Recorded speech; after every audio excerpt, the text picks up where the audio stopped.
आइए भक्तों, आज सुनते हैं गोवर्धन पूजा व्रत की कथा। तो एक बार बोलिए प्रेम से विष्णु भगवान की जय, लक्ष्मी माता की जय, राधे कृष्ण भगवान की जय। गोवर्धन पूजा की पौराणिक कथा के अनुसार द्वापर युग में एक बार देवराज इंद्र को अपने ऊपर अभिमान हो गया था।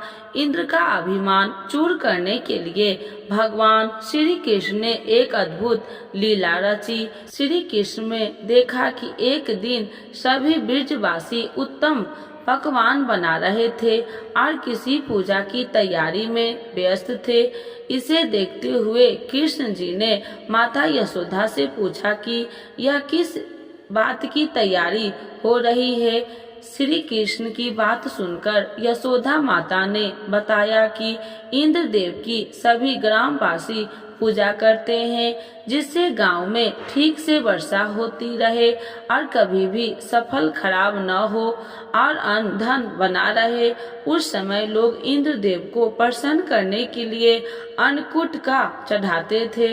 यशोदा माता ने कृष्ण जी को यह भी बताया कि इंद्र देव की कृपा से ही अन्न की पैदावार होता है और उनसे गायों की चारा मिलता है। इस बात पर श्री कृष्ण भगवान ने कहा कि फिर इंद्र देव की जगह गोवर्धन पर्वत की पूजा होनी चाहिए, क्योंकि गायों को चारा वहीं से मिलता है और इंद्र देव तो कभी प्रसन्न नहीं होते और न ही दर्शन देते हैं। इस बात पर ब्रज ने लोग इंद्र देव की जगह गोवर्धन पर्वत की पूजा करने लगे। यह देखकर इंद्र देव क्रोधित हुए और उन्होंने मूसलाधार वर्षा शुरू कर दी। इंद्र देव ने इतनी वर्षा की, उससे ब्रजवासियों को फसल के साथ काफी नुकसान हो गया। ब्रजवासियों को परेशानी में देखकर श्री कृष्ण भगवान ने अपनी कनिष्ठा उंगली पर पूरा गोवर्धन पर्वत उठा लिया और सभी ब्रजवासियों को अपने गायों और बछड़ों समेत पर्वत के नीचे शरण लेने के लिए कहा। इस बात पर इंद्र कृष्ण की यह लीला देखकर और क्रोधित हो गए और उन्होंने वर्षा की गति को और ज्यादा तीव्र कर दिया। तब श्री कृष्ण भगवान ने सुदर्शन चक्र से कहा कि आप पर्वत के ऊपर विराजमान होकर वर्षा की गति को नियंत्रित करें और शेषनाग से कहा आप मेड़ बनाकर पानी को पर्वत की ओर आने से रोके। इंद्र लगातार 7 दिन तक वर्षा करते रहे। तब ब्रह्मा जी ने इंद्र से कहा कि श्री कृष्ण भगवान विष्णु भगवान अवतार है और उन्हें कृष्ण जी की पूजा से सहला दी।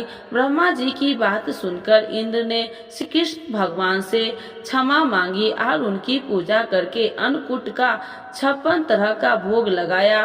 तभी से गोवर्धन पर्वत पूजा की जाने लगी और श्री कृष्ण भगवान को प्रसाद में 56 भोग चढ़ाए जाने लगे। ऐसी मान्यता है कि श्री कृष्ण भगवान को गायों से अत्यंत प्रेम था और वो गायों तथा बछड़ों की सेवा किया करते थे।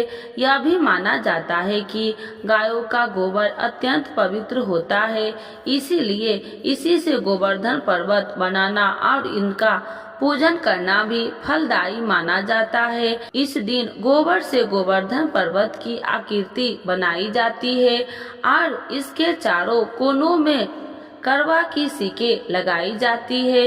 इसके भीतर कई अन्य आकृति भी बनाई जाती है और इसकी पूजा की जाती है।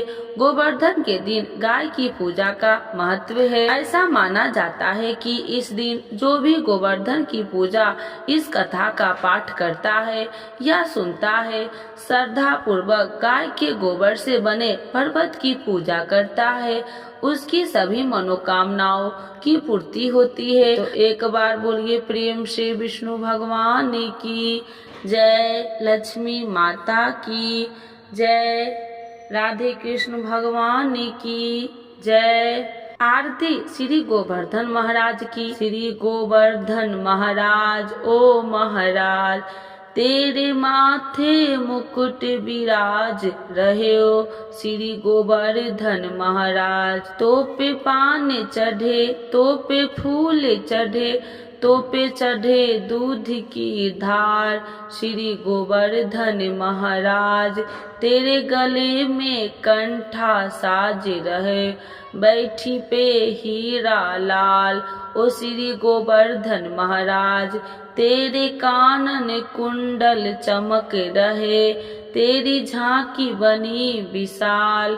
ओ श्री गोवर्धन महाराज तेरी 7 कोश की परिक्रमा, चक्रेश्वर हे विश्राम। ओ गोवर्धन महाराज श्री गोवर्धन महाराज, ओ गोवर्धन महाराज तेरे माथे मुकुट विराज रहे, गिरिजा धारण प्रभु तेरी शरण। ओ गोवर्धन महाराज। आइए भक्तों, आज सुनते हैं तुलसी माता की चालीसा। यह चालीसा सुनने से होती है हर रोगों से मुक्ति, मिलती है सुख समृद्धि का आशीर्वाद। तो एक बार बोलिए प्रेम से विष्णु भगवान की जय, तुलसी माता की जय, भगवती माता की जय। श्री तुलसी महारानी करु विनय सिरनाय, जो मम हो संकट विकट दीजे मात नसाय। नमो नमो तुलसी महारानी, महिमा अमित न जाए बखानी। दियो विष्णु तुमको सम्माना, जग में छायो सुयस महाना। विष्णु प्रिय जय जयंती भवानी, तिहु लोक की हो सुख खानी।